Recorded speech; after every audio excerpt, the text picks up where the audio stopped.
Detective Laura Whitman was used to danger. With over 12 years in the force, she had seen nearly every shade of trouble the streets of Atlanta could throw her way.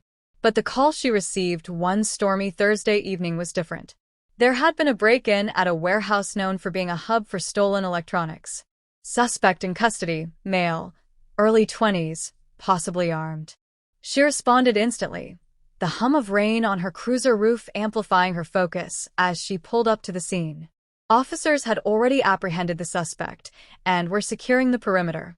Laura stepped into the dimly lit warehouse, flashlight in hand, and spotted the young man sitting on a wooden crate, hands cuffed behind his back, a cut bleeding slightly from his forehead. He looked up as she approached, eyes defiant but tired. "Name?" she asked, her voice steady. "Jake Miller," he muttered. He couldn't have been older than 21. The scene was a mess. Shelves had been toppled, boxes busted open, and fragments of smashed devices lay scattered across the concrete floor. Jake had clearly been caught mid-heist, but something about him gave Laura pause. He didn't look like the hardened criminals she usually dealt with. There was fear behind his bravado, and a subtle tremble in his hands that suggested regret. At the precinct, Jake sat across from Laura in the interrogation room. He kept his head down at first, only looking up when she slid a cup of coffee toward him.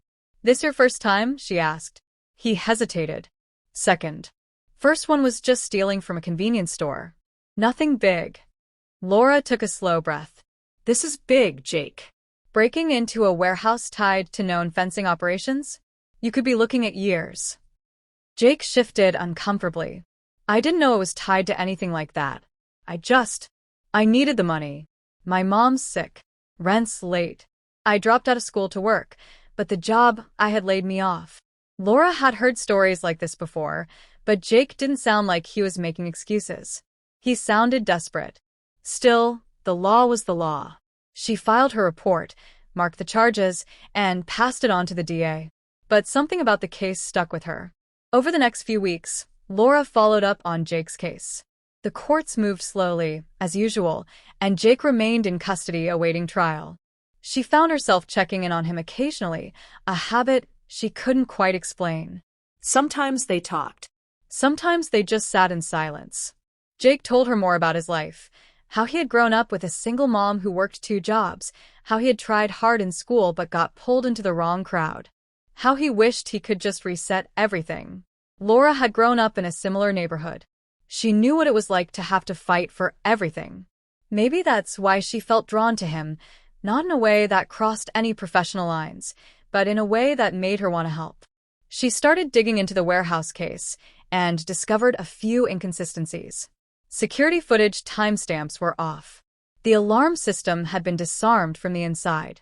Jake might have broken in, but someone else had planned it.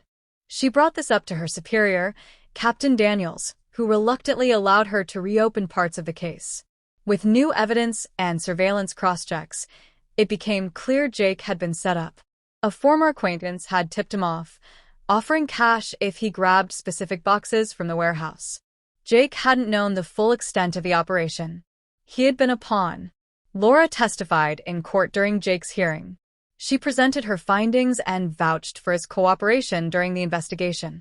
The judge took it into consideration, and while Jake was found guilty of unlawful entry and theft, his sentence was reduced to probation, mandatory community service, and enrollment in a rehabilitation program. Months passed. Jake worked part-time at a community center and enrolled in night classes. Laura would occasionally see him at neighborhood events, helping kids with tutoring or setting up sports equipment. He seemed different, more focused, less angry. One day, while volunteering during a police-sponsored youth workshop, Jake approached Laura. "Thanks," he said quietly, "for not giving up on me." Laura smiled, arms crossed. "Just doing my job." "No," he said, shaking his head. "You went further than that. Most people would have written me off. You didn't." It wasn't often Laura let down her guard, but in that moment, she felt it was okay to show a bit of humanity. "Everyone makes mistakes, Jake. What matters is what you do after." Years later, Laura would look back on that case as one of the most meaningful in her career.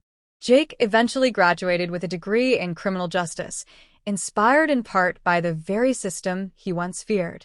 He started working with at-risk youth, telling his story not to glorify it, but to show how easy it was to fall and how possible it was to rise again. The story of Detective Laura Whitman and Jake Miller wasn't one of romance or thrill. It was one of redemption, second chances, and the quiet strength of those who believe in others when they need it most. And in a city full of shadows, sometimes all it took was one light to make a difference.